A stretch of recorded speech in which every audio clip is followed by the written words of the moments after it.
பெருமானார் ஸல்லல்லாஹு அலைஹி வஸல்லம் அவர்கள் நவீன்ற சில பொன்மொழிகளை நாம் கேட்பதற்கும் வல்ல அல்லாஹ் நமக்கெல்லாம் தௌஃபீக் செய்திருக்கிறான். இந்த மாதம் ரஜபுடைய மாதம் ஒரு மகத்தான சிறப்புக்குரிய ஒரு மாதம். பொதுவாக ரஜப், ஷஅபான், ரமலான் இந்த தொடர் 3 மாதங்களை அமலுக்குரிய மாதம் என்று சொல்லுவார்கள். ஒவ்வொன்றுக்கும் ஒரு சீசன் இருப்பதை போல அமலுக்கென்று ஒரு சீசன் உண்டென்றால் அது இந்த ரஜபிலிருந்து ஆரம்பமாகிறது என்று பெரியார்கள் சொல்லுவார்கள். பெருமானார் ஸல்லல்லாஹு அலைஹி வஸல்லம் அவர்கள் ரஜபுடைய மாதம் வந்துவிட்டால் அல்லாஹும்ம பாரிக் லனா ஃபீ ரஜப வ ஷஅபான் வ பல்லிக்னா ரமலான், யா அல்லாஹ் ரஜபுடைய மாதத்தையும் ஷஅபானுடைய மாதத்தையும் எங்களுக்கு பரக்கத் செய்வாயாக, ரமலான் மாதத்தை எங்களை அடைய செய்வாயாக என்று துஆ கேட்பார்கள். சஹாபாக்கள் எல்லாம் இப்படி துஆ செய்வார்கள் என்று ஹதீஸ்களில் சில குறிப்புகள் உண்டு. அல்லாஹும்ம சல்லிம்னி இலா ரமலான் வ சல்லிம் லி ரமலான். ரமலான் வருவதற்கு 2 மாதங்களுக்கு முன்பதாகவே சஹாபாக்கள் ரமலானை பிரார்த்தித்து ரமலானை நாடி இப்படி துஆ செய்வார்கள் என்று நாம் ஹதீஸ்களில் பார்க்க முடியும். அல்லாஹும்ம சல்லிம்னி லி ரமலான் என்றால், யா அல்லாஹ் ரமலானை நாங்கள் ஆஃபியத்தோடு அடைவதற்கு நீ அருள் புரி. வ சல்லிம் லி ரமலான், ரமலான் எங்களை அடைவதற்கும் நீ அருள் புரி. ரமலானை நாம் அடைவது என்றால் ரமலான் மாசத்தை முழு ஆஃபியத்தோடு நோன்பு வைப்பதற்கான ஒரு தௌஃபீக்கை அல்லாஹ்விடத்தில் கேட்பது. ரமலான் நம்மை அடைவது என்றால் அல்லாஹ் ரமலானில் என்னவெல்லாம் நாடி இருக்கிறானோ, ரமலானின் மாதத்தின் பொருட்டால் என்னென்ன நலவுகளை எல்லாம் நாடி இருக்கிறானோ, எதற்காக வேண்டி ரமலான் மாதம் இந்த உம்மத்திற்கு அருளப்பட்டதோ அந்த நாட்டத்தை நீ ரமலானின் மீது எங்களுக்கு அடைய செய்வாயாக என்று கேட்பது.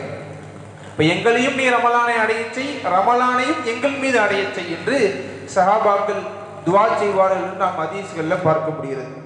கண்ணியமானவர்களே, பெருமானார் ஸல்லல்லாஹு அலைஹி வஸல்லம் சொன்னார்கள், குர்ஆனில ஒரு வசனம் வரும், பெண்களை ஒப்பிட்டு அல்லாஹ் ஒரு வார்த்தையை சொல்லுவான், ஹர்ஸ் என்று சொல்லுவான். ஹர்ஸ் என்றால் நிலம். பெண்களை ஒப்பிட்டு அல்லாஹ் நிலத்தோடு ஒப்பிட்டு பேசுவான். தஃசீரில் இமாம்கள் சொல்லுவார்கள், நிலத்துக்கென்று சில தன்மைகள் உண்டு,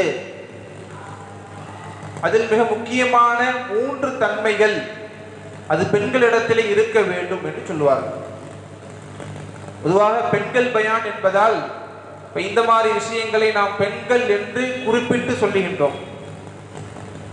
சில கேள்விகள் நமக்கு வரும், இந்த அறிவுரைகளை எல்லாம் நீங்க ஆண்களிடத்தில் சொல்வதில்லையே, உதாரணமாக பெண்கள் பணிவாக இருக்க வேண்டும் என்று சொன்னால் ஆண்கள் பணிவாக இருக்க வேண்டாமா என்று கேள்வி வரும். இப்போ பெண்கள் பயான் என்பதால் பெண்களை குறிப்பிட்டு பெண்கள் இப்படி இருக்க வேண்டும் என்று நாம் பேசுறோம். இப்போ ஆண்கள் பயான் என்கிற போது ஜும்மாவிலோ அல்லது பள்ளிவாசலில் நடக்கிற இன்னும் வேறு சில பயான்களில் இதே விஷயத்தை அவர்களுக்கும் சொல்லுவோம். அப்போ உபதேசம் என்பது எல்லோருக்கும் ஒன்று தான். இது இவர்களுக்கு என்று தனியாக அல்லது ஆண்களுக்கு என்று தனியாக பெண்களுக்கு குறிப்பிட்ட உபதேசம் அப்படி அல்ல. இங்க பெண்கள் பயான் என்பதால் குறிப்பிட்டு நான் பெண்களுக்கு என்று சொல்லுகின்றேன். அப்ப இந்த சந்தேகம் வந்துடக்கூடாது. அப்ப இந்த அட்வைஸ் எல்லாம் நீங்க பெண்களுக்கு மட்டும்தான் சொல்லுவீங்களா, ஆண்களுக்கு இது ஒப்பிட்டு பார்க்க கூடாதா என்று இந்த கேள்வி வரக்கூடாது என்பதற்காக சொல்றேன். அப்போ 3 விஷயத்தை இமாம் பெருமக்கள் சொல்றாங்க. நிலம், நிலம் என்றால் அது எல்லாவற்றையும் ஏற்றுக்கொள்ளும், ஏற்றுக்கொள்ளுகின்ற மனப்பான்மை நிலத்திற்கு உண்டு, நிலத்தினுடைய தன்மை. இப்ப பெண்கள் எல்லாவற்றையும் ஏற்றுக்கொள்ளணும் என்றால் எல்லா கஷ்டங்களையும் தாங்கக்கூடியவர்களாக இருக்க வேண்டும். அக்செப்டன்ஸ் சொல்லுவாங்க, ஏற்றுக்கொள்ளுகின்ற மனப்பான்மை. சில விஷயங்களை நாம ஏற்றுக்கொள்றதே இல்லை. நம்மின் மீது தவறே இருந்தாலும் கூட யாராவது நம்மை குறிப்பிட்டு நீங்கள் செய்வது தவறு என்று சொன்னால் அது தவறாக இருக்குமோ என்று கூட நம்ம யோசிக்கிறது இல்லை. நம்முடைய சைடிலிருந்து அது பார்க்கிற போது நாம் சரியாதான செஞ்சிருக்கிறோம் என்று நாம் என்ன செஞ்சுக்குவோம், ஒரு ஆறுதல் படுத்திக் கொள்வோமே தவிர அதில் சரியா தவறா என்று நாம் யோசிப்பதற்கு இடம் கொடுப்பதே கிடையாது. இப்ப ஏற்றுக்கொள்ளுகின்ற மனப்பான்மை இருப்பதில்லை. குறிப்பாக பெண்களிடத்துல இந்த மனப்பக்குவம் இருக்க வேண்டும். இன்னைக்கு நிறைய குழப்பங்கள் குடும்பத்துக்கு மத்தியில வருகிறது என்று சொன்னால் ஒரு புரிதல் இல்லாத ஒரு விஷயம்தான். வீட்டில் இருக்கிற ஒருவர் சொன்னாங்கன்னு சொன்னா அதை புரிந்து கொள்கின்ற அந்த பக்குவம் இருக்காது. நாம செய்யறது சரி என்று சொல்லுவோம். குடும்பத்துக்கு மத்தியில நிறைய அபிப்பிராயங்கள் சொல்லுகிற போது அது சரியா தவறா என்று நாம் யோசிக்கிறது இல்லை. அப்போ நிலத்திற்குண்டான ஒரு தன்மை ஏற்றுக்கொள்ளுகின்ற மனப்பான்மை அது இருக்க வேண்டும் என்று கிதாபுகளில் இமாம்கள் சொல்லுவாங்க. இரண்டாவது, பணிவு இருக்க வேண்டும். நிலத்துக்குண்டான தன்மை பணிவு என்று சொல்லுவாங்க. பணிவு என்பது ஒரு மனிதனை எல்லா நேரத்திலும் உயர்த்தும். இதற்கு நேர் ஆப்போசிட்டான விஷயம்தான் கர்வம் கொள்வது, பெருமை அடிப்பது. இன்னைக்கு நாம பார்க்கிறோம், பெருமை அடிக்கிற அந்த குணம் அவனிடத்தில் ஒன்றுமே இல்லை என்றாலும் கூட பெருமையாக தன்னைத்தானே புகழ்ந்து பேசிக்கொள்வது. ஒரு 4 நபர்கள் இருக்கிறாங்கன்னு சொன்னா நாம செய்த காரியங்களை பெருமையாக பேசுவது. இப்போ பணிவு என்கிற அந்த உணர்வே இல்லாமல் ஆகிவிடும். ஒரு மனிதனை பணிவு என்பது உச்சத்திற்கு சென்று போய் சேர்க்கும். எல்லா வகையிலும் அவனுக்கு அந்த பணிவு என்பது உயரிய பண்பாகத்தான் இருக்கும். ரசூலுல்லாஹி ஸல்லல்லாஹு அலைஹி வஸல்லம் அவர்கள் எவ்வளவு பணிவா இருக்கிறாங்க நாம் பார்க்கிறோம். ரசூலுல்லாஹி ஸல்லல்லாஹு அலைஹி வஸல்லம் சொன்னாங்க, சஹாபிகளை பார்த்து சொல்லுவாங்க, உங்களுடைய தலைவர் உங்களிடத்தில் வந்தால் நீங்கள் எழுந்து நின்று மரியாதை செலுத்துங்கள் என்று சொல்லுவாங்க.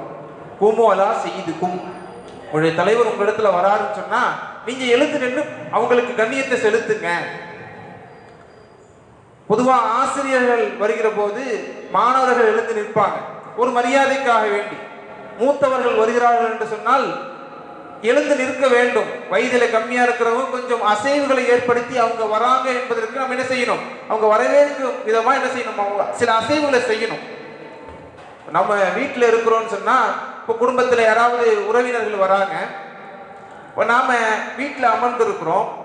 அந்த சமயத்தில் அவங்க வருகிற போது நாம எந்த விதமான அசைவும் இல்லாம வெறும் வாயில என்ன சொல்றோம், வாங்கன்னு சொல்றதற்கும் நாம சில அசைவுகளை ஏற்படுத்துவதற்கும் என்ன செய்யுது, வித்தியாசம் உண்டு. இப்ப நாம வருவது ஒரு ஒரு விருந்தாளி வராங்கன்னு சொன்னா அவங்க நம்ம கொடுக்கிற ரியாக்ஷனை வச்சு என்ன செஞ்சுக்குவாங்க, புரிஞ்சுக்குவாங்க. நாம வருவது இவருக்கு பிடிச்சிருக்கா இல்லையா என்பதை விருந்தாளிகள் நாம கொடுக்கிற ரியாக்ஷனை வச்சு என்ன செஞ்சுக்குவாங்க, புரிஞ்சுக்குவாங்க. ஒரு ஆள் வராருன்னு சொன்னா ஒரு மனதாலையும் அவர் வரவேற்கிறார், உள்ளத்தாலையும் அவர் வரவேற்கிறார். விருந்தாளி வருவதற்கு நமக்கு அவர் வரும்னு ஆசைப்படுறாருன்னு சொன்னா எப்படி வரவேற்பாருன்னா, சாதாரணமாக உட்கார்ந்த இடத்துல அப்படியே உட்கார்ந்துட்டு வாங்க என்று சொல்ல மாட்டார்.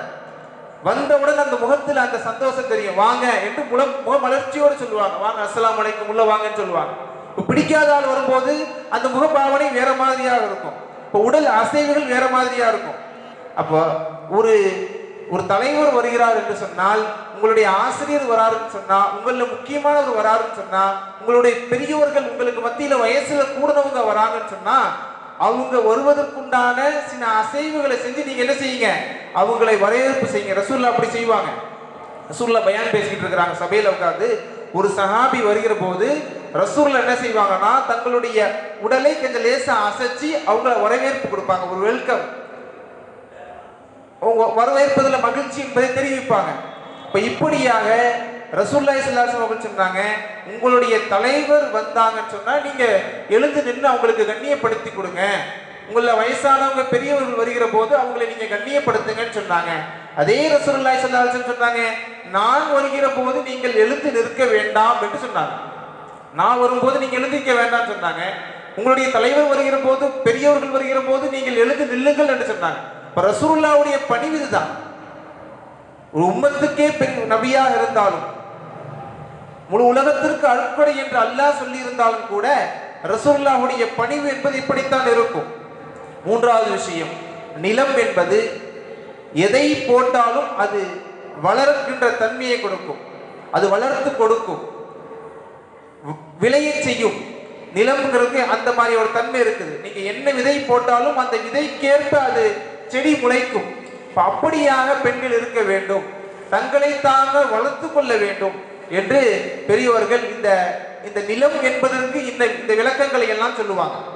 கண்ணியமான தாய்மார்களே, இந்த ரஜபுடு, ஷாபான், ரமலான் இந்த 3 மாதத்தில் நாம் நிறைய அமல்கள் செய்ய வேண்டும். அதை குறித்து இன்னும் சில செய்திகள் சொல்ல வேண்டி உள்ளது. பொதுவாக நம்முடைய அமல்கள் அல்லாஹ்விடத்துல ஏற்றுக்கொள்ளப்பட்டதா இல்லையா என்று நமக்கு தெரியாது. நாம் ஒரு 2 ரக்காத் தொழுகின்றோம். அந்த 2 ரக்காத் அல்லாஹ்விடத்துல கபூலாக்கப்பட்டதா என்று நம்மால் சொல்ல முடியாது, யாராலும் சொல்ல முடியாது. இப்னு உமர் ரலியல்லாஹு அன்ஹு சொல்லுவாங்க, நான் தொழுகிற 2 ரக்காத் அல்லாஹ்விடத்தில் ஏற்றுக்கொள்ளப்பட்டு விட்டது என்று எனக்கு தெரிந்தால் உலகத்தினுடைய அத்தனை பொருட்கள் எனக்கு கிடைப்பதை விட எனக்கு சந்தோஷம் என்று சொன்னாங்க. அப்போ நம்முடைய அமல்கள் ஏற்றுக்கொள்ளப்படணும் சொன்னா சில விஷயங்களை செய்தாக வேண்டும். கிதாபுகள்ல இமாம்கள் 6 விஷயத்தை சொல்றாங்க. 6 விஷயங்கள். அந்த 6 விஷயங்கள் உங்களிடத்துல இருந்தால்தான் உங்களுடைய அமல்கள் அல்லாஹ்விடத்துல கபூலாக்கப்படும். இல்லை என்றால் பழைய துணியை அல்லாஹ் கசக்கி வீசுவதை போல நீங்கள் செய்த அமல்களை உங்களுடைய முகத்தில் வீசி விடுவான் என்று பெருமானார் ஸல்லல்லாஹு அலைஹி வஸல்லம் சொன்னாங்க. நிறைய தொழுகலாம், நிறைய தான தர்மம் செய்யலாம், நிறைய அமல்கள் செய்யலாம், விடிய விடிய அமல்கள் செய்யலாம், மாதக்கணக்கில் நோன்பு வைக்கலாம். ஆனால் இந்த 6 விஷயங்கள் கவனிக்கப்படாமல் இந்த அமல்கள் எல்லாம் நிறைவேற்றினால் அந்த அமல்களுக்கு எந்த விதமான மதிப்பும் அல்லாஹ்விடத்தில் இருக்காது. பெருமானார் ஸல்லல்லாஹு அலைஹி வஸல்லம் அவர்கள் சொல்லி காட்டுறாங்க. குர்ஆனில் ஒரு வசனம், அவர்கள் உள்ளங்கள் நடுங்கியவாறு அமல்களை செய்வார்கள் என்று ஒரு வசனத்தினுடைய ஒரு அர்த்தம். ஆயிஷா ரலியல்லாஹு அன்ஹா கேட்கிறாங்க, யா ரசூலல்லாஹ், உள்ளங்கள் நடுங்கியவாறு அமல்கள் என்று சொன்னா திருடுறவங்களை பத்தி பேசப்படுதா இந்த வசனம்? ஏமாத்துறவங்களை பத்தி பேசப்படுதா? விபச்சாரம் செய்வர்களை பற்றி பேசப்படுகிறதா என்று ஆயிஷா ரலியல்லாஹு அன்ஹா கேட்கிறாங்க. ரசூலுல்லாஹி ஸல்லல்லாஹு அலைஹி வஸல்லம் பதில் சொன்னாங்க, உள்ளம் அஞ்சியவாறு நடுங்கியவாறு அமல் செய்வார்கள் என்றால் அது தொழுகிறவர்களை பற்றி, அல்லாஹ்வை வணங்குவர்களை பற்றி தான் பேசப்படுது. இப்போ நமக்கு ஒரு கேள்வி வரும். ஆயிஷா ரலியல்லாஹு அன்ஹா கேட்டாங்க, திருடுறதா இருந்தால், விபச்சாரம் செய்யறதா இருந்தா இந்த பாவத்தை குறித்து அவர் பயந்து கொண்டே அந்த அமலை செய்யலாம். இப்ப அல்லாஹ்வை வணங்குகிற ஒரு நபர் நடுங்கியவாறு அமல் செய்கிறார், அவர்தான் உண்மையான அல்லாஹ்வினுடைய அடியார் என்று அல்லாஹ் சொல்றான்னு சொன்னா ஆயிஷா ரலியல்லாஹு அன்ஹா கேட்கிறாங்க, அல்லாஹ்வை வணங்குகிறவர் நடுங்கிக் கொண்டே அல்லாஹ்வை வணங்கணுமா? ரசூலுல்லாஹி ஸல்லல்லாஹு அலைஹி வஸல்லம் அவர்கள் விளக்கம் சொல்றாங்க, ஒரு அடியார் தொழுகிறார் என்று சொன்னால், நோன்பு நோக்கிறார் என்று சொன்னால், ஹஜ் செய்கின்றார் என்று சொன்னால் அந்த அமல்கள் எல்லாம் அல்லாஹ்விடத்தில் ஏற்றுக்கொள்ளப்படுமா என்கிற அந்த அச்சம் அவருடைய உள்ளத்தில் இருந்தவாறு தான் அவர் அமல் செய்யணும். கண்டிப்பாக என்னுடைய அமல்கள் ஏற்றுக்கொள்ளப்படும் என்கிற அந்த நம்பிக்கை அவர்களுக்கு இருக்க வேண்டும். அந்த பயம் இருக்கணும். நம்முடைய அமல்கள் அல்லாஹ்விடத்தில் நிராகரிக்கப்பட்டு விடுமோ என்கிற அச்சம் இருக்கணும். அப்படித்தான் உண்மையான அடியார் அல்லாஹ்வை வணங்குவார் என்று அல்லாஹ் குர்ஆன்ல சொல்றான்.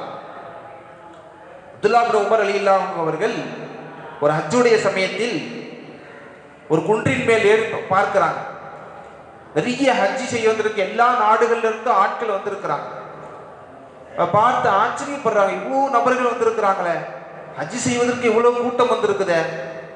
தங்களுடைய தந்தை இடத்துல போய் சொல்றாங்க, தந்தையே, நிறைய நபர்கள் இந்த வருஷம் வந்திருக்கிறாங்க ஹஜ்ஜி செய்வதற்கு, பார்ப்பதற்கே ரொம்ப சந்தோஷமா இருக்குது, நிறைய ஹாஜிகள் வந்திருக்கிறாங்க என்று சொன்னாங்க.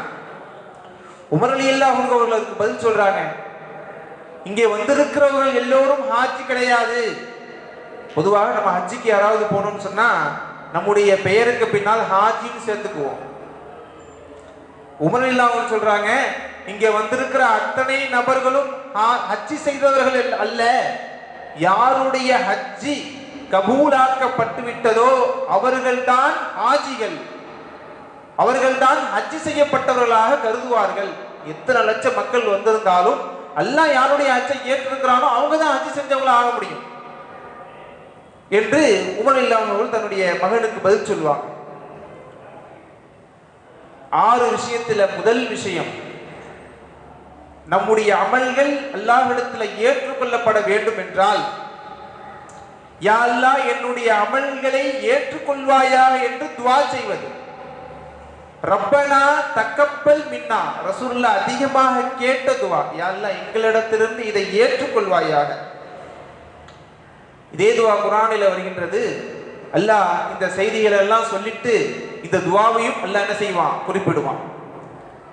இப்ராஹிம் அலைஹிஸ்ஸலாம் அவர்களும் இஸ்மாயில் அலைஹிஸ்ஸலாம் அவர்களும் சேர்ந்து காபத்துல்லாவை கட்டுவார்கள். காபத்துல்லாவெல்லாம் கட்டி முடிக்கப்பட்டு விட்டது. அல்லாஹ்வுடைய நாட்டத்தின்படிதான், அல்லாஹ்வுடைய ஏவல், அல்லாஹ் தான் ஏவினான், கட்டச் சொன்னான். கட்டி முடிந்து விட்டது. காபத்துல்லா எல்லாம் தயாராகி விட்டது. அதற்கு பிறகாக இப்ராஹிம் அலைஹிஸ்ஸலாம் அவர்கள் இப்படி துஆ செய்தார்கள் என்று அல்லாஹ் குர்ஆனிலே குறிப்பிடுவான். என்ன துஆ? ரப்பனா தக்கப்பல் மின்னா இன்னக அன்தஸ் ஸமீஉல் அலீம். யா அல்லாஹ் நீ கேட்பவனாக இருக்கிறாய், என்னிடத்திலிருந்து நீ ஒப்புக்கொள்வாயாக, நாங்கள் செய்கிற இந்த அமல்களை நீ ஏற்றுக்கொள்வாயாக என்று அல்லாஹ்விடத்தில் இப்ராஹிம் அலைஹிஸ்ஸலாம் அவர்கள் துஆ செய்வார்கள். அல்லாஹ் அதனை கபூலாக்கியதனுடைய விளைவுதான் கியாமத் நாள் வரைக்கும் காபத்துல்லாவை சுற்றி மக்கள் தவாப் செய்து கொண்டே இருக்கிறார்கள். குர்ஆன்ல இன்னும் நிறைய வசனங்களை நாம் பார்க்க முடியும்.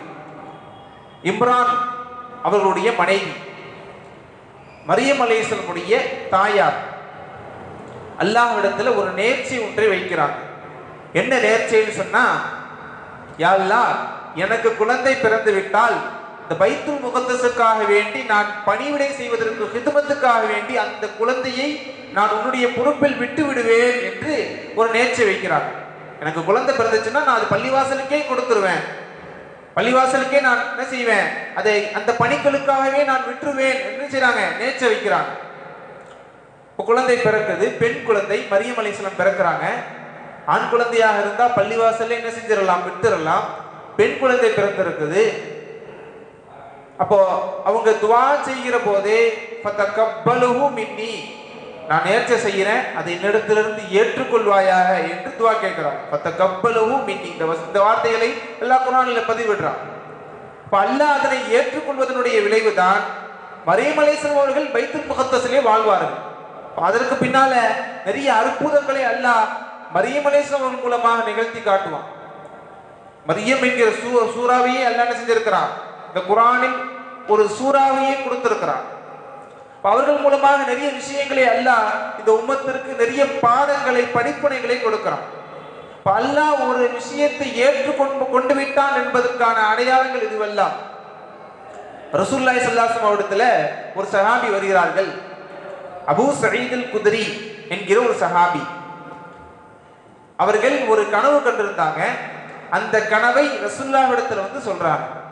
அது என்ன கனவுன்னு சொன்னா, யா ரசூலல்லாஹ், நான் தூங்கி கொண்டிருந்த போது தொழுவதை போல கனவு கண்டேன்.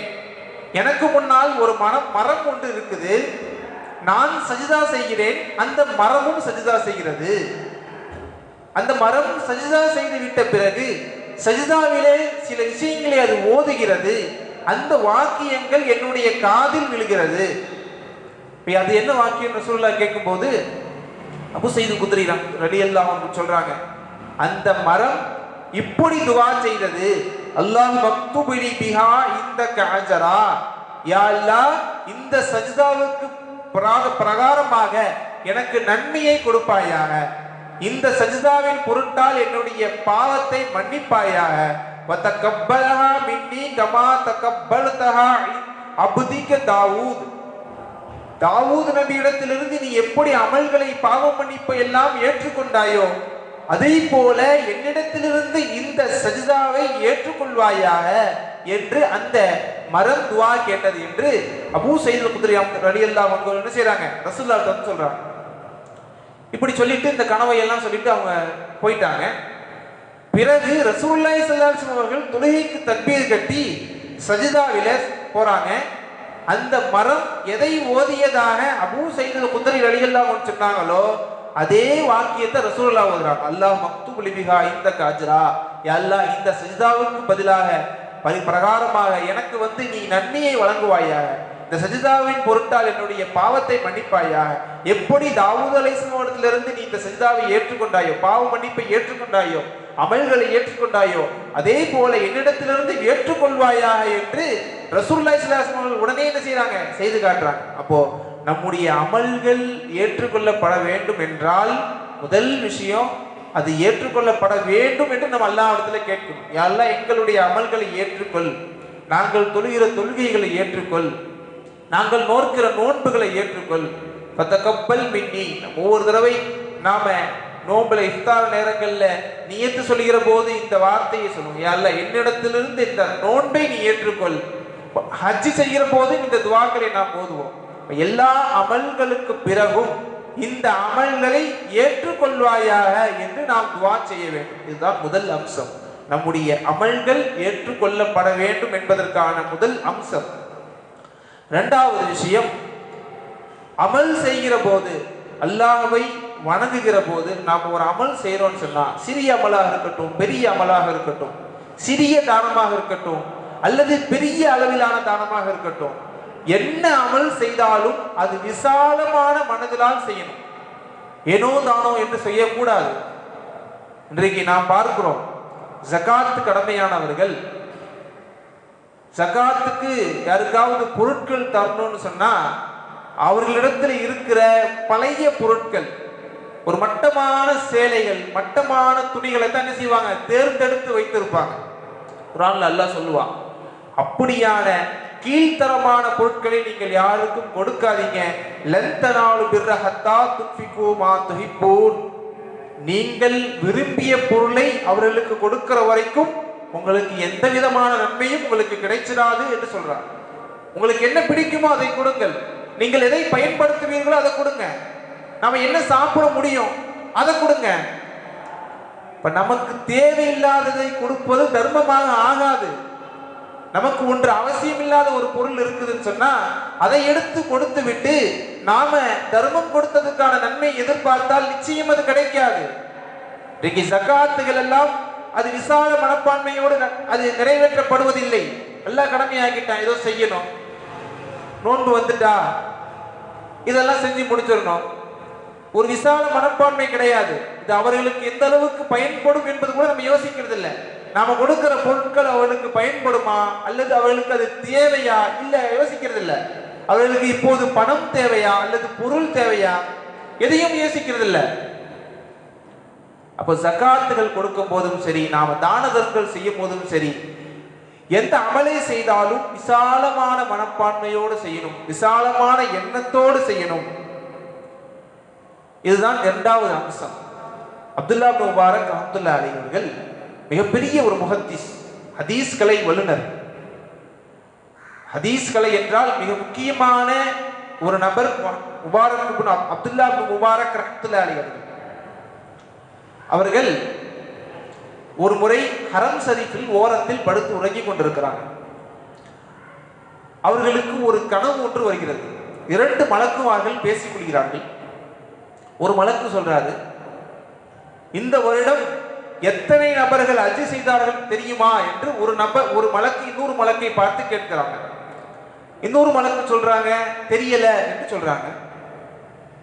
திடீரென்று தகவல் வந்த மாதிரி அந்த மலக்கு சொல்றாங்க 6 லட்சம் நபர்கள் இந்த வருஷம் ஹஜ் செய்திருக்கிறாங்க என்று பேசிக் கொள்கிறார்கள். முபாரக் ரஹ்மத்துல்லாஹி அலைஹி அவர்கள் இதையெல்லாம் கனவுல பார்த்துக்கிட்டே இருக்காங்க, சந்தோஷப்படுறாங்க, இவ்வளவு நபர்கள் செய்யப்பட்டிருக்கிறாங்களா. இப்போ இன்னொரு விஷயத்தையும் அந்த மலக்கு சொல்றாரு, இந்த 6 லட்சம் நபர்கள்ல எத்தனை நபருடைய ஹஜ் ஏற்றுக்கொள்ளப்பட்டது தெரியுமா என்று ஒரு மலக்கு கேட்கிறார். இன்னொரு மலக்கு சொல்றாரு தெரியல என்று சொல்றாரு. திடீர்னு தகவல் கிடைச்ச மாதிரி அத்தனை நபர்களுடைய ஹஜ்ஜும் ஏற்றுக்கொள்ளப்பட்டு விட்டது, ஏன்னு தெரியுமா என்று ஒரு மலக்கு கேட்கிறார். இப்ப இன்னொரு மலக்கு சொல்றாரு தெரியல. பிறகு சொல்றாரு திம்ஷ்க் என்கிற ஒரு ஊரு, அந்த ஊர்ல அலி இப்னு முவஃபக் என்கிற ஒரு ஏழை நபர் இருக்கிறார். அவர் செருப்பு தோள்களை தைக்கக்கூடியவர். அவரின் பொருட்டால் இந்த வருடம் 6 லட்சம் ஹாஜிகளுடைய ஹஜ்ஜி செய்தவர்களுடைய ஹஜ்ஜி கபூலியத்தாக்கப்பட்டது என்று சொல்றாங்க. முபாரக் அப்துல்லாஹிக்கு ஆச்சரியம், சாதாரண விஷயம் இல்லை இல்லையா? இந்த வருஷம் 6 லட்சம் பேர் ஹஜ்ஜி செஞ்சிருக்கிறாங்க, அத்தனை பேருடைய ஹஜ்ஜி ஏற்றுக்கொள்ளப்பட்டு விட்டதுன்னு ஒரு மலக்கு சொல்றாங்கன்னு சொன்னா, எல்லா மலக்குகளுக்கு என்று சில அறிவுகளை வச்சிருக்கிறான், ஒரு நினைச்சு வச்சிருக்கிறான். சில தகவல்கள் மலக்குமார்களுக்கு தெரியும். இதை மலக்குமார்கள் மூலியமாக அவர்கள் கேட்கிற போது அவர்கள் தூக்கத்திலிருந்து விழிச்சிடுறாங்க. எப்படியாவது இந்த அலி இப்னு முவாஃபக் அவர்களை சந்திச்சிடணும். ஏன்னா அவருடைய பெயரை தான் சொல்லியிருக்கிறாங்க, திம்ஷுக் என்கிற ஊர்ல இருக்கிற இந்த நபர்னு சொல்லிட்டாங்க. எப்படியாவது போய் சந்திச்சிடணும் என்கிற ஆவல் என்ன செய்யறாங்க, ஹரம் ஷரீஃப்ல தூக்கிட்டு இருந்தவங்க திடீர்னு முடிச்சு என்ன செய்யறாங்க, திம்ஷை நோக்கி பயணிக்க ஆரம்பிச்சிடறாங்க. வேக வேகமாக திம்ஷை நோக்கி போறாங்க. அலி இப்னு முவாஃபக் யாருன்னு சொல்லி தெரு தெருவாக வீதி வீதியாக அலைஞ்சு கண்டுபிடிச்சிடறாங்க. கண்டுபிடித்து அந்த அலி இப்னு முவாஃபக் அவர்கள் ஏற்கனவே அப்துல்லா இப்னு முபாரக் ரஹ்மத்துல்லாஹி அவர்களை பற்றி தெரிந்து வைத்திருக்கிறார். மிகப்பெரிய முஹத்திஸ், அந்த காலகட்டத்தில் பிரபலமான ஒரு நபர் அப்துல்லா இப்னு முபாரக் ரஹ்மத்துல்லாஹி. இவர்களை பார்த்து அவர்களுக்கு ரொம்ப சந்தோஷம், அவர்களை பார்த்து இவர்களுக்கு ரொம்ப சந்தோஷம். அழைத்து கொண்டு போய் பேசுறாங்க. நீங்க என்ன செய்றீங்க, எப்படி, இதெல்லாம் ஆரம்பத்தில் பேசுறாங்க, பேச ஆரம்பிக்கிறாங்க. அலி இப்னு முவாஃபக் ரஹ்மத்துல்லாஹி அலைஹி அவங்க சொல்றாங்க, நான் 30 வருடங்களாக இந்த பழைய தோள்களை, செருப்பு தோள்களை தைத்து கொண்டிருக்கிறேன். அதில் வருகின்ற வருமானம் எனக்கு நிறைய கொஞ்சம் கொஞ்சம் வந்தாலும் அதை சேர்த்து வைத்து ஹஜ் செய்வதற்காக வேண்டி 3000 திர்ஹம் சேர்த்து வைத்திருந்தேன். அப்படி சொல்லிட்டு திடீர்னு அழுக ஆரம்பிச்சிட்டாங்க. ஆனால் இந்த வருஷம் என்னால் ஹஜ் செய்ய முடியவில்லை என்று அழுகிறாங்க. அப்துல்லா இப்னு முபாரக் ரஹ்மத்துல்லாஹி அலைஹி எல்லாத்தையும் கேட்டுக்கிட்டே இருக்கிறாங்க, என்ன, எதனால் உங்களால் ஹஜ் செய்ய முடியல? அப்போது அலி இப்னு முவாஃபக் ரஹ்மத்துல்லாஹி அலைஹி சொல்றாங்க, நான் ஒரு முறை எனக்கு பக்கத்தில் இருக்கிற, நான் வேலை செய்கிற இடத்தில் பக்கத்தில் இருக்கிற ஒரு வீட்டுக்கு ஒரு தேவைக்காக வேண்டி நான் உள்ள போறேன். அந்த சமயத்தில் அவர்கள் எல்லாம் சாப்பிட்டுட்டு இருக்காங்க. என்ன சாப்பிட்றாங்கன்னு சொன்னா, செத்து போன கழுதையினுடைய மாமிசத்தை சாப்பிட்டு கொண்டிருக்கிறாங்க. என்னை பார்த்தவுடன் அவர்கள் சொன்னாங்க, இமாம் அவர்களே, உங்களை சாப்பிட வாங்க என்று சொல்வதற்கு எங்களுக்கு மனசில்லை, நீங்கள் உயர்வானவர்கள், நாங்கள் பசியினுடைய கொடுமையின் காரணமாக தெருவோரத்திலே செத்து கிடந்த இந்த கழுதையை நாங்கள் என்ன செய்யணும், சமைத்து சாப்பிட்டு இருக்கோம், எங்களுடைய நிலைமை இப்படி பரிதாபமா இருக்குது என்று அவர் அந்த வீட்டில் இருக்கிற நபர்னு சொல்றாங்க. இதை கேட்டு உங்களால் பொறுக்க முடியல. இஸ்லாத்தை ஏற்றுக்கொண்டிருக்கிற நபர்கள், தனக்கு பக்கத்திலேயே இருக்கிறவர்கள் பசியினுடைய கொடுமையின் காரணமாக செத்த கழுதையை சமைத்து சாப்பிடுறாங்களே என்கிற அந்த ஆதங்கத்தில் என்ன செய்யறாங்க, வேக வேகமாக சென்று 30 வருடங்களாக செருப்பு தைத்து 3000 திர்ஹங்கள் அந்த அப்படியே அந்த தொகையை என்ன செய்யறாங்க, அந்த வீட்டார்களுக்கு கொடுத்து, நீங்கள் நல்ல உணவை நீங்கள் சமைத்து சாப்பிட்டுக் கொள்ளுங்கள் கொடுத்துட்டு வந்துட்டாங்க. இந்த வருஷம் உங்களுக்கு ஹஜ் செய்கின்ற அந்த ஹஜ் செய்யலாம் என்கிற ஆலோசனையில் இருந்தாங்க, ஆனால் செய்ய முடியாமல் ஆகிப்போச்சு. இவர்கள் இதையெல்லாம் கேட்கவும் அப்துல்லா இப்னு முபாரக் ரஹ்மத்துல்லாஹி அலைஹி சொல்றாங்க, நான் ஹரம் ஷரீஃபில் தூங்கி கொண்டிருந்தேன், நீங்க இப்படி செய்த இந்த காரியத்தின் பொருட்டால், நீங்க ஹஜ் செய்யாமலேயே உங்களின் பொருட்டால் 6 லட்சம் நபர்களுடைய ஹஜ்ஜை அல்லாஹ் ஏற்றுக்கொண்டு விட்டான். எவ்வளவு பெரிய பாக்கியம்! இப்போ விசால தன்மை, நாம் என்ன செய்கிறோம் என்பதல்ல, ஹஜ் செய்தால்தான் ஹஜ்ஜுடைய நன்மை கொடுக்க வேண்டும் என்று இறைவனுக்கு நியதி இல்லை. செய்ய வேண்டும் என்று முயற்சி செய்தார், நியத்து வைத்தார், பணம் சேர்த்தார், ஆனால் அல்லாஹ் அதைவிட இதிலே நன்மையை கொடுப்பான் என்கிற காரணத்தினால் அதை கொடுத்துட்டாரு. அல்லாஹ் அதனுடைய பாக்கியத்தால் பொருட்டால் 6 லட்சம் நபருடைய ஹஜ்ஜை மக்குபலித்தாக ஆக்கினான் என்று நாம் கிதாபுகளில் இந்த செய்திகளை பார்க்கிறோம். கண்ணியமானவர்களை, இரண்டாவது விஷயம், நாம் எந்த அமலை செய்தாலும் நம்முடைய மனதில் விசால தன்மை இருக்கணும், கொடுக்கவர்களுக்கு இது பயனளிக்கணும் என்கிற எண்ணம் இருக்கணும். நாம் மன நிறைவோடு அந்த காரியங்களை செய்து முடிக்கணும். என்ன அமலை செய்தாலும் சரி, ஒரு சுபஹானல்லாஹ் சொன்னா கூட நாம ஏதோ ஒரு நினைவுல சொல்லக்கூடாது. இன்னைக்கு திக்ருவாத ஆரம்பிச்சிட்டோம்னு சொன்னா கொஞ்சம் திக்ரு ஞாபகத்தில் இருக்கும், அதுக்கப்புறம் நாம வேற ஏதோ யோசிக்க ஆரம்பிச்சிடும், நம்முடைய நாவு என்ன செய்யும், திக்ரு செய்து கொண்டு இருக்கும். அப்போ உள்ளத்தினால் அல்லாஹ்வை நினைத்து கொண்டே திக்ரு செய்ய வேண்டும். அதுதான் விசால தன்மையோடு திக்ரு செய்வது. தொழுகையில தக்பீர் கட்டிட்டோன்னு சொன்னா என்னென்னவெல்லாம் ஞாபகத்துக்கு வரும். முன்னால சில விஷயங்களை தொலைச்சிட்டு வந்திருப்போம், சில வேலைகளை அப்படியே பாதியில விட்டுட்டு வந்திருப்போம். அதுவெல்லாம் தக்பீர் கட்டிய பிறகுதான் நம்ம ஞாபகத்துக்கு வரும்.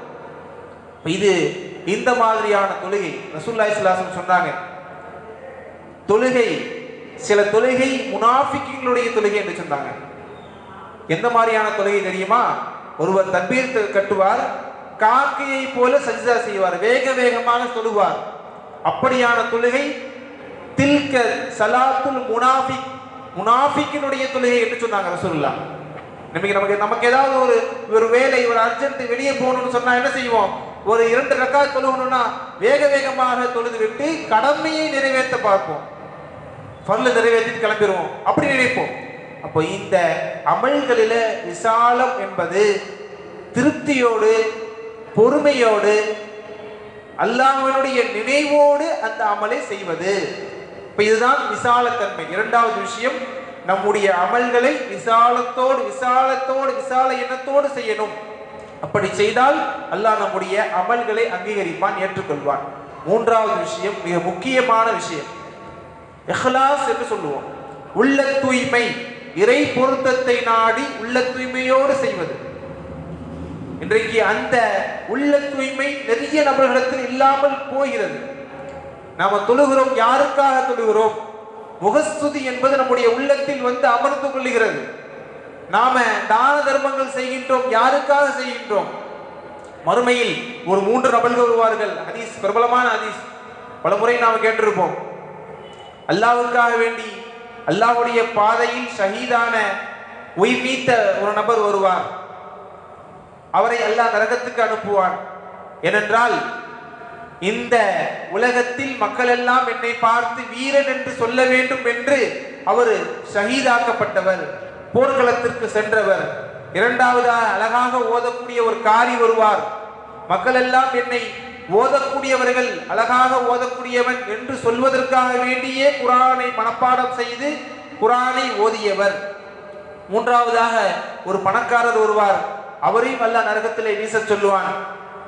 அந்த பணக்காரர் தான தர்மம் எல்லாம் நிறைய செய்திருப்பார். மக்கள் எல்லாம் என்னை கொடைவள்ளல் என்று சொல்ல வேண்டும் என்பதற்காக வேண்டி அவர் அதை செய்திருப்பார். அல்லாஹ் சொல்லுவானாம், நீங்க யாருக்காக வேண்டி இதை செய்தீர்களோ அவர்களிடத்துல நீங்க நன்மையை வாங்கிக்கோங்க, போங்க அனுப்புவானா. அப்ப இந்த நாம யாருக்காக வேண்டி இந்த அமல்களை செய்வோம்? சாதாரணமாக ஒரு நோன்பு வச்சுட்டோம்னு சொன்னா அன்றைக்கு என்னென்ன எத்தனை போன் வருதோ அத்தனை நபர்கிட்டையும் சொல்லியிருப்போம். 10 போன் வருதுன்னா 10 பேர்கிட்டையும் சொல்லியிருப்போம், இன்னைக்கு நான் நோன்பு வச்சிருக்கிறேன், இன்னைக்கு நான் நோன்பு வச்சிருக்கிறேன். சில பெரியார்கள் என்ன செய்வாங்களாம், அவர்கள் நோன்பு வைக்கிற அந்த நஃபிலான நோன்பு வைக்கிறது வெளியே தெரியக்கூடாது என்பதற்காக வேண்டி பொதுவாக நோன்பு வச்சா உதடு எல்லாம் என்ன செய்யணும், காஞ்சி போயிடும். வெளியே தெரியாது, வெளியே தெரியக்கூடாது என்பதற்காக வேண்டி எண்ணெய் என்ன செய்வாங்களாம், தேங்காய் எண்ணெயை தடைப்பாங்களாம். அந்த அளவுக்கு அவர்கள் செய்கிற அமல்களை வெளியே காட்டிக் கொள்வதற்கு அவர்கள் விருப்பப்பட மாட்டாங்க. இப்ப நாம செய்கின்ற அமல் அது அல்லாஹ்வுக்காக மட்டும் இருக்கணும். நம்ம எதை செய்தாலும் அல்லாஹ்வுக்காக மட்டும்தான் செய்யணும். இதற்கான கூலி அல்லாஹ் நமக்கு தருவான் என்கிற நம்பிக்கையோடு செய்யணும். நாம நிறைய உதவிகள் எல்லாம் செஞ்சிருப்போம்.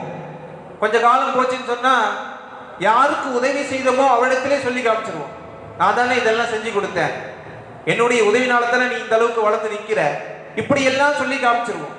அப்ப நாம செய்த பெரிய உதவி கூட நாம சொல்ற இந்த சாதாரண வார்த்தையினால என்ன செய்யுது, எந்த விதமான நன்மையும் கிடைக்காமல் போகுது. பெரிய பள்ளிவாசல்களுக்கு இடம் கொடுத்திருக்கலாம், அல்லாஹ்வுடைய வேலைக்காக வேண்டி பணம் கொடுத்திருக்கலாம். இதெல்லாம் பிற்காலத்தில் நான் தானே செய்தேன் என்று சொல்லி காட்டினால் கூட அந்த நன்மைகள் எல்லாம் இல்லாமல் போய்விடுகிறது. இது சர்வசாதாரணமாக நம்முடைய பணத்தை, நம்முடைய உடலை, நம்முடைய நேரத்தை செலவு செய்து நாம செய்கின்றோம். ஆனால் நம்முடைய கவனக்குறைவால இதெல்லாம் நான் தானே செஞ்சு கொடுத்தேன் என்று நம்ம சொல்லிவிடுவது. இப்ப யாருக்காக செய்தோம்? அல்லாஹ்வுக்காக செய்தது என்றால் நாம் அதை அப்படியே விட்டுவிட வேண்டும் அல்லவா? அல்லாஹ்வுக்காக செய்ய வேண்டும். இஹ்லாஸ், மன தூய்மை இருக்க வேண்டும். இறைவன் எனக்கு நன்மையை கொடுத்தால் போதுமானது, யாருடைய பிரதிபலனும் யாருடைய பாராட்டும் எனக்கு தேவையில்லை என்கிற எண்ணம் வரணும். பெருமானா ஸல்லல்லாஹு அலைஹி வஸல்லம் சொல்லுவாங்க ஹதீஸ்ல, மன் அஹப்பலில்லா வபகலில்லா, யார் அல்லாஹ்வுக்காக வேண்டியே பிரியம் வைக்கிறார், நேசம் கொள்றார், அல்லாஹ்வுக்காக மட்டுமே கோபம் கொள்றார், அல்லாஹ்வுக்காக வேண்டியே சில விஷயங்களை தடுத்துக் கொள்கிறார், அல்லாஹ்வுக்காக வேண்டிய சில விஷயங்களை வேண்டுமென்றே செய்து கொள்கிறார். ஃபக்கத் இஸ்தக்மல லில் ஈமான், அவர்தான் ஈமானை பரிபூர்ணப்படுத்திக் கொண்டார் என்று பெருமானார் ஸல்லல்லாஹு அலைஹி வஸல்லம் சொல்வார். அப்போது மூன்றாவது விஷயம், உள்ள தூய்மை இருக்க வேண்டும். அல்லாஹ்விடத்தில் மட்டும் நன்மையை நாடி செய்ய வேண்டும். அப்படி இருந்தால் நம்முடைய நன்மைகள், நாம் அல்லாஹ்விற்கு செய்கின்ற இபாதத்துகள் அல்லாஹ்விடத்தில் அங்கீகரிக்கப்படும். இல்லை என்றால் நாம் முன்னால் சொன்னது மாதிரி, பெருமானார் ஸல்லல்லாஹு அலைஹி வஸல்லம் அவர்கள் சொன்னது மாதிரி, பழைய துணிகளை வீசுவதை போல அல்லாஹ் வீசி எறிந்து விடுவான். நான்காவது விஷயம், நாம செய்கிற அமல்களை தர்த்தீபோடு செய்ய வேண்டும். ஒழுங்குமுறைகள் என்று ஒன்று உள்ளது. இத்திபாவு சுன்னா, ரசூலுல்லாஹ் எப்படி செய்ய சொன்னாங்களோ அப்படி செய்ய வேண்டும். அதற்கென்று தர்த்தீபோடு செய்யணும். தொழுகையே அந்தந்த நேரத்தில் தொழுகணும்னு இருக்குது. இன்றைக்கு நாம என்ன செய்யறோம்னு சொன்னா, தொழுகையுடைய நேரத்தை கவனிப்பதே இல்லை. இது தொழக்கூடிய நேரமா தொழக்கூடாத நேரமா அது யோசிக்கிறது இல்லை. அசருடைய வக்து முடிந்த பிறகு அசரு தொழுவது, ஃபஜ்ருடைய வக்து முடிந்த பிறகு ஃபஜ்ரை தொழுவது. இது சில நேரங்களில் தொழக்கூடாத நேரம் என்று ஒன்று உள்ளது. அதை கூட நம்ம என்ன செய்யறது இல்லை, பார்க்கறது இல்லை. அந்த தர்த்தீப் என்பது உண்டு. அந்த தொழக்கூடாத நேரத்தில் நாம தொழுதாலும் நம்முடைய தொழுகை என்ன செய்யாது, ஏற்றுக்கொள்ளப்படாது. இப்படி எல்லா விஷயங்களிலும் ஒரு தர்த்தீப் உண்டு. தொழுகை என்று சொன்னால் இப்படிதான் தொழுகணும்னு ஒரு தர்த்தீப் இருக்குது.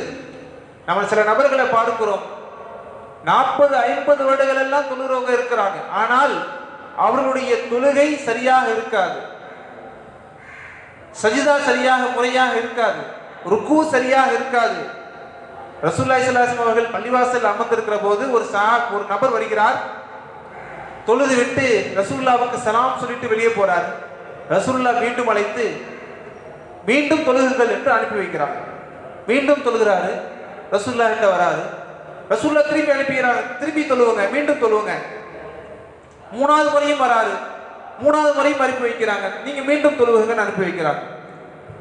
அப்ப அந்த நபர் சொல்றாரு, யார் ரசூலுல்லாஹ், இதற்கு மேல எனக்கு சரியா தொழுக தெரியல அப்படின்னு சொல்லும் போது ரசூலுல்லாஹி ஸல்லல்லாஹு அலைஹி வஸல்லம் அவர்கள் ஆரம்பத்திலிருந்து கடைசி வரைக்கும் சொல்லி தராங்க. தக்பீர் கட்டிவிட்டால் இப்படியெல்லாம் ஓதணும், நிலை நிறுத்தணும், பொறுமையாக ருக்கு செய்யணும், பொறுமையாக சஜிதா செய்யணும், அத்தஹியாத்து ஓதணும் என்று பெருமானார் ஸல்லல்லாஹு அலைஹி வஸல்லம் அவர்கள் சொல்லி கொடுக்கிறாங்க. அப்ப தொழுகையை எல்லா அமல்களையும் தர்த்தீபோடு ஒரு ஒழுங்கோடு நெறியோடு செய்து முடிக்கணும். ஒரு நபர் தொழுது கொண்டிருக்கிறார், சஜிதாவுக்கு போகிறார். பொதுவாக அப்போது உள்ள காலகட்டத்தில் மண் தரை தான் இருக்கும். இப்போ மண் தரைன்னு சொன்னால் சஜிதாவுக்கு போய் சஜிதா செய்தால் தலையில மண் ஒற்றிக்கொள்ளும். இப்போ என்ன செய்யறாருன்னு சொன்னால், சஜிதாவிலிருந்து எந்திரிக்கும் போதெல்லாம் தலையில இருக்கிற மண்ணை தட்டி விடுறாரு. அது ஒரு செயல் மாதிரி தான். இதை பார்த்து கொண்டு ரசூலுல்லாஹி ஸல்லல்லாஹு அலைஹி வஸல்லம் கண்டிக்கிறாங்க. உங்களுடைய தலையில் சஜிதாவுக்கு போய் உங்களுடைய நெற்றியில் மண் ஒட்டி இருந்தாலும் கூட நீங்க என்ன செய்யக்கூடாது, அதனை தட்டிவிடக் கூடாது என்று சொன்னாங்க.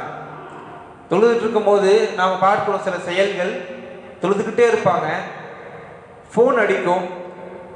கியாமல் இருக்கிறவங்க குனிஞ்சி போனை எடுத்து போனை செட்டிங்ஸ்குள்ள போய் அதை அமர்த்தி ஏரோப்ளைன் மோட்ல போட்டு திருப்பி வச்சு திருப்பி என்ன செய்வாங்க, கண்டினியூ பண்ண ஆரம்பிச்சிருவாங்க. அப்ப தொழுகையை இப்படித்தான் நாம நிறைய நபர்களை பார்க்கிறோம், அன்றாடம் பார்க்கிறோம். தொழுகையில நிறைய செயல்களை பார்க்கிறோம். கொசு அடிக்கிறவங்க இருக்கிறாங்க, தொழுதுகிட்டு இருக்கும் போது கொசு அடித்துக்கொண்டே தொழுவாங்க, ஈயை விரட்டுவாங்க. சின்ன ஒரு பூச்சி நாம சஜிதா செய்யற இடத்துக்கு போனா கூட ருக்குவிலிருந்து சஜிதாவுக்கு போற அந்த கேப்ல என்ன செய்வாரு, ஒரு கையை வச்சு என்ன செய்வார், அந்த பூச்சை தள்ளி விடுவார். இப்ப இப்படி நிறைய செயல்களை இப்படி தொழுகையில செய்யறத பார்க்கிறோம். இப்ப இப்படியான காரியங்கள் அப்ப ரசூலுல்லாஹ் இப்படிதான் செய்யணும்னு சொல்லி கொடுத்திருக்கிறாங்க. நோன்பு வைக்கணும்னா இப்படித்தான் வைக்கணும். பாங்கு சொல்லப்பட்டு விட்டது என்றால், குறிப்பிட்ட சஹருடைய நேரம் முடிந்து விட்டால் நீங்க சாப்பிடக்கூடாதுன்னு என்ன சொல்லிருக்காங்க, ரசூலுல்லாஹ் சொல்லி கொடுத்திருக்கிறாங்க. இன்றைக்கு அதை பார்ப்பதில்லை. நம்ம வாட்டுக்கு என்ன செய்யறோம், சாப்பிடுறோம், குறிப்பிட்ட நேரம் வரைக்கும் சாப்பிட்டுக் கொள்கிறோம். பாங்கு சொல்லப்பட்டதா இல்லையா என்று யோசிக்கிறது இல்லை. நாம எப்படி நினைக்கிறோமோ அப்படி அமல் செய்து கொண்டு போறோம், நம்முடைய எண்ணத்துக்கு ஏற்ப அமல் செய்து கொண்டு போறோம். இதுதான் அமல்ல தர்த்தீப் இல்லாதது என்று சொல்லுவாங்க. ஹஜ்ஜி செய்ய போறோம்னு சொன்னா அங்க சில தர்த்தீப்புகள் உண்டு. தவாப் என்று சொன்னா இப்படி செய்யணும்னு இருக்குது, மினாவில் தங்குறதுனா இப்படி தங்கி ஆகணும்னு இருக்குது.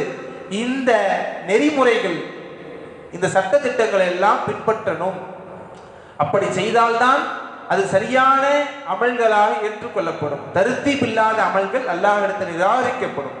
இன்றைக்கு நிறைய குழப்பவாதிகளை நாம் காண்கிறோம். இந்த உம்மத்தில் நிறைய குழப்பவாதிகள் அமல்கள் விஷயத்தில் ரொம்ப சாதாரணமாக நம்மை மறைமாற்றம் செய்து விடுறாங்க.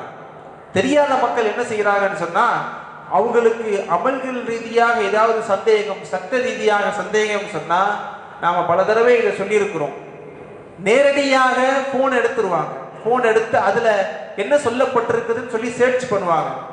சர்ச் பண்ணும்போது குழப்பவாதிகளுடைய அத்தனை விஷயங்கள் அது யூடியூப்ல கொட்டி கிடக்கும். அது யார் என்ன சொல்றாரு என்பதை யோசிக்கிறது இல்லை. ஆலிம்களுடைய கூற்றுதானா இது, அல்லது இது குழப்பவாதிகளா வஹாபிகளா என்று யோசிக்கிறது இல்லை. அதையெல்லாம் என்ன செஞ்சிருவாங்க, பின்பற்றி கொள்வாங்க. நிறைய குழப்பவாதிகள் இன்னைக்கு நாம செய்கிற அமல்கள், எத்தனையோ அமல்கள் நரகத்துக்கு சேர்க்கும் என்று சொல்லி கொண்டிருக்கிற குழப்பவாதிகளை பார்க்கிறோம். அப்துல் வஹாப் என்கிற ஒரு வழிகேரனுடைய கொள்கை, அதனால தான் வஹாபிகள் என்று சொல்றோம். அப்துல் வஹாப் என்கிற ஒரு தனிப்பட்ட ஒரு நபருடைய கொள்கை தான் இதெல்லாம். சுன்னத் ஜமாத், அஹ்லுஸ் சுன்னத்துல் ஜமாத்துக்கு மாற்றமா இருக்கிற இந்த கொள்கைகள்லாம் இருக்குது இல்லையா, குறிப்பிட்டு நம்ம எந்த இயக்கத்தையும் சொல்ல வேண்டிய அவசியம் இல்லை. ஏன்னு சொன்னா, இன்றைக்கு பல இயக்கங்கள் இருக்குது, பல குரூப்புகள் இருக்குது, பெரிய பிரிவுகள் இருக்குது. அந்த அத்தனை பிரிவுகளுடைய கொள்கைன்னு பார்த்தீங்கன்னா எல்லாம் ஒரே மாதிரியா தான் இருக்கும். நாம எதையெல்லாம் நன்மை நாடி செய்து கொண்டிருக்கிறோமோ, பெருமானா ஸல்லல்லாஹு அலைஹி வஸல்லம் எதையெல்லாம் நமக்கு வழிகாட்டி கொடுத்திருக்கிறாங்களோ அதையெல்லாம் அவர்கள் பிதஅத் என்று சொல்லுவாங்க, ஷிர்க் என்று சொல்லுவாங்க, நரகத்துல கொண்டு போய் உங்களை சேர்க்கும்னு சொல்லுவாங்க, தூய வழியில் இஸ்லாம் என்று சொல்லுவாங்க. நம்ம எல்லாம் குழப்பி நாம இதை செய்யலாமா வேண்டாமான்னு தள்ளி கடைசியில செய்யாமலே விட்டுருவார். ஜகாத் ஆயிலுக்கு ஒரு தடவை சொன்னா செஞ்சா போதும், மௌலூத் மீலாதுகள் ஓத தேவையில்லை, அப்படி ஓதுனீங்களா நரகத்துல கொண்டு போய் உங்களை சேர்த்துரும். நம்ம எந்த அமல்களையும் நம்ம செய்ய விட மாட்டாங்க. குடும்பத்துக்கு மத்தியில் எத்தனை பிளவுகள். தந்தை ஒரு கொள்கையில் இருந்தால் பிள்ளை ஒரு கொள்கை. மஹல்லாவில பிறை அறிவிக்கப்பட்டது என்று சொன்னால், பெருநாள் ஒரு நாள் கொண்டாடினா அந்த கொள்கை உடையவர்கள் அடுத்த நாளோ அல்லது முன்தினமோ என்ன செய்வாங்க, பெருநாள் கொண்டாடுவாங்க. இப்போ சமூகத்துக்கு மத்தியில பிளவுகளை ஏற்படுத்தணும், குடும்பத்துக்கு மத்தியில பிளவுகளை ஏற்படுத்தணும், நன்மைகளை இல்லாமல் ஆக்கணும். இப்படியான குழப்பவாதிகள் பெருமானா ஸல்லல்லாஹு அலைஹி வஸல்லம் சொன்னாங்க, கியாமத் நாள் நெருங்க நெருங்க 72 கூட்டமும் தோன்றி விடுவார்கள் சொன்னாங்க. இன்றைக்கு அதுக்கும் அதிகமான கூட்டங்கள் இன்றைக்கு நாம பார்க்க முடிகிறது. இந்த செய்திகளை நாம் அடிக்கடி ஜும்மாவில் சொல்வது உண்டு. பெண்கள் இந்த விஷயத்துல மிக தெளிவாக இருக்கணும். ஏன்னு சொன்னா, பெண்களைத்தான் மிக இலகுவாக மடைமாற்றம் செய்திருவாங்க. அவங்க ஒரு விஷயம் தெரியணும், ஒரு சட்டம் தெரியணுங்கிற போது அவங்க அணுகிறது யூடியூபோ அல்லது நெட்டையோ தான். அப்ப அந்த சமயத்தில் அதில் ஆதிக்கம் செலுத்தக்கூடியவர்கள் இப்படியான நபர்கள். இப்ப இதில் மிக கவனமாக பெண்கள் இருக்க வேண்டும். யாரிடத்திலிருந்து நாம் இந்த தீனை எடுக்கிறோம் என்பது மிக முக்கியமானது. ஆலிம்கள் இடத்துல நாம் சட்டத்தை கேட்க வேண்டும், ஆலிமாக்கள் இடத்துல சட்டத்தை கேட்கணும். உசூலுல் ஹதீஸை படித்தவர்கள் தான் ஹதீஸுக்கு விளக்கம் சொல்ல முடியும். உசூலுல் ஃபிக்ஹை படித்தவர்கள் தான் ஃபிக்ஹ் அர்த்தம் சொல்ல முடியும். தஃப்சீரை உணர்ந்தவர்கள் தான் தஃப்சீர் செய்ய முடியும். இன்றைக்கு சாதாரணமாக எல்லோரும் சட்டம் சொல்லக்கூடியவர்களாக நாம் பார்க்கிறோம். அல்லாஹ் பாதுகாப்பானாக. அப்போது அமல்களில தர்தீப் இருக்க வேண்டும். இது 4வது விஷயம். நாம செய்கிற அமல்கள் முறையாக செய்ய வேண்டும். 5வது விஷயம் இஸ்திகாமத் என்று சொல்லுவோம். எதை செய்தாலும் நிலையாக செய்வது, கொஞ்ச நாட்கள் செய்வது என்பதல்ல. திடீரென்று ஞான உதயம் வந்த மாதிரி குறிப்பிட்ட காலம் தொழுவது, அதற்கு பிறகு தொழுகாமல் விட்டு விடுவது, குறிப்பிட்ட காலம் குர்ஆன் ஓதுவது, அதற்கு பிறகு ஓதாமல் விட்டு விடுவது. பெருமானா ஸல்லல்லாஹு அலைஹி வஸல்லம் சொன்னாங்க, இஸ்திகாமத்தோடு செய்கின்ற அமல் சிறந்த அமல். ஒரே ஒரு பக்கம் குர்ஆன் ஓதினாலும் தொடர்ந்து ஓதப்பட்டு கொண்டிருந்தால் அது சிறந்தது. உட்கார்ந்து 1 மாசம் 2 மாசத்துக்கு ஒருக்கா ஒரு ஜுசு 2 ஜுசு ஓதிட்டு அப்படியே விடுவது என்பதல்ல. இன்னைக்கு நாம சில மாணவர்களை பார்க்கிறோம், 10வது 12வது மாணவர்களை பார்க்கிறோம். எக்ஸாம் எழுதிட்டாங்கன்னா அந்த தேர்வுக்கு வெயிட் பண்ற அந்த நேரத்தை பள்ளிவாசல தொழு வருவாங்க, துவா செய்வாங்க. ரிசல்ட் முடிஞ்ச பிறகு பள்ளி பக்கம் வருவதில்லை. 12க்கு வருவாங்க, எக்ஸாம் எழுதி முடிச்சுட்டு வருவாங்க, துவா கேட்பாங்க, ரிசல்ட்டுக்கு பிறகு போயிடுவாங்க. நம்ம தேவைக்கு என்பதற்கு மட்டும் வருவதல்ல. நம்ம என்ன அமல் செஞ்சாலும் அதை தொடர்படியாக செய்யணும். பெரியார்கள் சொல்லுவாங்க, அலாமாத்துல் குபுல் அல் ஹசனுக்கு பாத ஹசனா. ஒரு நன்மை, ஒரு அமல் நம்ம செய்யறோம்னு சொன்னா அதற்கு பிறகு அந்த அமலை செய்வதற்கு வாய்ப்பு கிடைக்குதுன்னு சொன்னா நம்முடைய முந்தைய அமல் ஏற்றுக்கொள்ளப்பட்டு விட்டதுன்னு அர்த்தம். உதாரணத்துக்கு இன்னைக்கு ஃபஜ்ர் தொழுது இருக்கிறோம், லொஹர் தொழுவதற்கான வாய்ப்பு நமக்கு கிடைச்சிருக்குன்னு சொன்னா நாம தொழுத ஃபஜ்ர் அல்லாஹ் இடத்துல கபூலாக்கப்பட்டு விட்டதுன்னு அர்த்தம். மக்பூலியத் என்பது இஸ்திகாமத்துல உண்டு. அப்ப எந்த அமலை நாம செஞ்சாலும் குறிப்பிட்ட காலம் மட்டும் செய்வது என்பதல்ல, திடீரென்று கொஞ்ச நாள் செய்வது, திடீரென்று அது விட்டு விடுவது என்பதல்ல, தொடர்ந்து செய்து கொண்டே வரணும். எதை செய்தாலும் சரி, குறைவானதாக இருந்தாலும் சரி. 2 ரக்காய் தொழுகிற பழக்கம் நம்ம இடத்துல இருக்குதுன்னு சொன்னா அந்த 2 ரக்காயத்து நஃபிலான தொழுகை, சுன்னத்தான தொழுகை தொழுகிற பழக்கம் இருக்குதுன்னு சொன்னா தொடர்ந்து தொழுது கொண்டே வரணும். அதுதான் அல்லாஹ்விடத்திலே அமல்களிலே சிறந்தது என்று பெருமானார் ஸல்லல்லாஹு அலைஹி வஸல்லம் சொல்லுவாங்க. இது 5வது விஷயம். நாம செய்கின்ற அமல்களை தொடர்ச்சியாக செய்வது இஸ்திகாமத் என்று சொல்லுவோம். 6வது விஷயம், நம்முடைய உணவில், நம்முடைய சம்பாத்தியத்தில் ஹலால் இருக்க வேண்டும். ஹராமான சம்பாத்தியமோ, ஹராமான உணவோ, ஹராமான உடையோ நம்மிடத்தில் வந்து கலந்து விட்டால் நம்முடைய அமல் எக்காரணத்தை கொண்டும் ஏற்றுக்கொள்ளப்படாது. முஸ்னத் அஹ்மதிலே வருகின்ற ஒரு ஹதீஸ், பெருமானார் ஸல்லல்லாஹு அலைஹி வஸல்லம் சொன்னார்கள், ஒரு நபர் 9 திர்ஹத்திற்கு ஒரு சொந்த உழைப்பில் 9 திர்ஹம் வைத்திருக்கிறார். சொந்த உழைப்பில் ஹலாலான முறையில் சம்பாதித்த பணம் 9 திர்ஹம் வைத்திருக்கிறார். ஒரே ஒரு ஏமாற்றி சம்பாதித்த பணம் ஒரே ஒரு திர்ஹம் ஹராமான பணம் வைத்திருக்கிறார். ஆக 10 திர்ஹத்திற்கு ஒரு ஆடை வாங்குகிறார். அந்த ஆடையை அணிந்து கொண்டு தொழுக வருகிறார் என்று சொன்னால் அவர் தொழுத தொழுகையை அல்லாஹ் ஏற்றுக்கொள்வதில்லை என்று பெருமானார் ஸல்லல்லாஹு அலைஹி வஸல்லம் சொன்னார். இப்போ நம்முடைய அமல்கள் ஏற்றுக்கொள்ளப்படணும்னு சொன்னா நம்மளுடைய ஆடையாக இருக்கட்டும், நம்முடைய சம்பாத்தியமாக இருக்கட்டும், நம்முடைய உணவாக இருக்கட்டும், அது நல்ல முறையில், நேர் வழியில், ஹலாலான முறையில் சம்பாதித்ததாக இருக்கணும். துஆக்கள் அங்கீகரிக்கப்படாது. நம்முடைய உணவிலோ நம்முடைய வருமானத்திலோ ஹராம் கலந்துருச்சுன்னு சொன்னா நாம என்ன துஆ செய்தாலும் அது அங்கீகரிக்கப்படாது. சஹாபாக்களுக்கு மத்தியில் பேசி கொண்டிருக்கிறாங்க. சஅத் இப்னு அபீ வக்காஸ் ரலியல்லாஹு அன்ஹு சொன்னாங்க, நாம நிறைய துஆக்கள் கேட்கின்றோமே, நம்முடைய துஆக்கள் எல்லாம் அங்கீகரிக்கப்படுவதில்லையே என்று சஹாபாக்களுக்கு மத்தியில் பேசுறாங்க. இது விஷயமா ரசூலுல்லாஹி இடத்துல நாம போய் என்னன்னு கேட்டுருவோம் நினைக்கிறாங்க. பொதுவாக நமக்கும் கூட அப்படி தோன்றும். நாம நிறைய அல்லாஹ்விடத்தில் முறையிடுவோம், தொடர்ந்து சில விஷயங்களை, துஆக்களை கேட்போம், ஆனால் அது கபூலான மாதிரி நமக்கு தெரியலையே என்று நாமும் கூட சில நேரத்தில் நினைப்பது உண்டு. ரசூலுல்லாஹி இடத்துல சென்று சஅத் இப்னு அபீ வக்காஸ் ரலியல்லாஹு அன்ஹு கேட்கிறாங்க, ரசூலுல்லாஹ், நாங்கள் துஆ செய்கின்றோம், சில நேரங்களில் துஆக்கள் அங்கீகரிக்கப்படுவதில்லை. துஆக்கள் அங்கீகரிக்கப்படணும்னு சொன்னா என்ன செய்யணும்? பெருமானார் ஸல்லல்லாஹு அலைஹி வஸல்லம் சொன்னாங்க, அதிப் துஆமக, உங்களுடைய துஆமை, உங்களுடைய உணவை ஹலாலானதாக ஆக்கிக் கொள்ளுங்க, அப்போதுதான் உங்களுக்கு துஆக்கள் கபூலாக்கப்படும் சொன்னாங்க. பிறகு சஅத் இப்னு அபீ வக்காஸ் ரலியல்லாஹு அவங்களுக்காக வேண்டி பிரத்யேகமாக ரசூலுல்லாஹ் துஆ செஞ்சாங்க. யா அல்லாஹ், சஅத் இப்னு அபீ வக்காஸ் ரலியல்லாஹு அவருடைய அமல்களை நீ ஏற்றுக்கொள்வாயாக, துஆக்களை ஏற்றுக்கொள்வாயாக என்று துஆ செய்தார். அதற்கு பிறகாக சஅத் இப்னு அபீ வக்காஸ் ரலியல்லாஹு அன்ஹு அவர்கள் எப்போது துஆ செய்தாலும் அல்லாஹ் அந்த துஆவை ஏற்றுக்கொள்வான். எப்போது துஆ செய்தாலும் ஏற்றுக்கொள்வான். ஒரு நெடுங்காலம் வாழ்ந்தார்கள். கடைசியில் அவருடைய பார்வை மங்குகிற அந்த வயதான காலம் வரைக்கும் சஅத் இப்னு அபீ வக்காஸ் ரலியல்லாஹு அன்ஹு அவர்கள் வாழ்ந்தார்கள். எல்லா மக்களும் சஅத் ரலியல்லாஹு அன்ஹு இடத்துல சென்று துஆ செய்யும்படி கேட்பாங்க. ஏன்னா அவங்க கையேந்தி ஒரு விஷயத்தை கேட்டுட்டாங்கன்னு சொன்னா அதை அல்லாஹ் மறுதளிப்பதில்லை, அல்லாஹ் அதனை ஏற்காமல் இருப்பதில்லை. ஹதீஸ்கள்ல சொல்லப்படுது, சஅத் இப்னு அபீ வக்காஸ் ரலியல்லாஹு அன்ஹு அவர்கள் எந்த அளவுக்கு பக்குவமாக இருந்தார்கள் என்றால், அவர்கள் வளர்த்த ஒரு ஆடு பக்கத்து தோட்டத்தில் போய் கொஞ்ச நேரம் மேய்ந்து விட்டது. அந்த ஒரு காரணத்திற்காக வேண்டி, யாரென்று தெரியாத ஒரு தோட்டத்தில் கொஞ்ச நேரம் அந்த ஆடு மேய்ந்து விட்டது. அந்த ஒரு காரணத்திற்காக வேண்டி அந்த ஆட்டினுடைய பாலை கடைசி வரைக்கும் உண்ணாதவர்களாக இருந்தாங்க சஅத் இப்னு அபீ வக்காஸ்.